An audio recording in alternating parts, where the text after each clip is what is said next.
វ័យ41ឆ្នាំទូចស្រីលះប្រាថ្នាកុំឲ្យជីវិតសោកសៅដោយ10ឆ្នាំកន្លងទៅរយៈពេល10ឆ្នាំមកហើយដែលតារាចម្រៀងស៊ីទូចស្រីលះរស់នៅក្នុងភាពសោកសៅនិងទុក្ខព្រួយបន្ទាប់ពីជួបនៅវិបត្តិលែងលះស្វាមីដូច្នេះហើយនៅក្នុងថ្ងៃកំណើតវ័យ41ឆ្នាំនេះនាងប៉ងប្រាថ្នាសូមតែម្យ៉ាងកត់ទូចស្រីលះកាន់តែល្បីឈ្មោះបន្ទាប់ពីនាងបានលែងលះស្វាមីរបស់ខ្លួនព្រមទាំងបាននិពន្ធបទចម្រៀងជាច្រើនទាក់ទងនឹងជីវិតស្ត្រីមេម៉ាយពេលលែងលះប្តីខូចចិត្តនិងឈឺចិត្តកម្រិតណាដែលត្រូវមើលថែកូនតែម្នាក់ឯង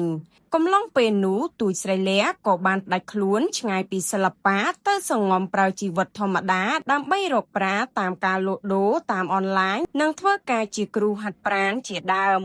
អ្វីដែលកាន់តែគួរឲ្យចាប់អារម្មណ៍នោះថ្មីនេះទូចស្រីលះបានទៅកែសម្ផស្សផ្លាស់ប្ដូរមុខមាត់ថ្មីដើម្បីទទួលបានយីអ៊ុនល្អចូលមកក្នុងជីវិតឆ្នាំថ្មីនេះទូចស្រីលះមានវ័យ41ឆ្នាំហើយនាងក៏ចាប់ផ្ដើមចង់បានជីវិតគូដែលល្អប្រសើរនាងថែមទាំងបាននិយាយថា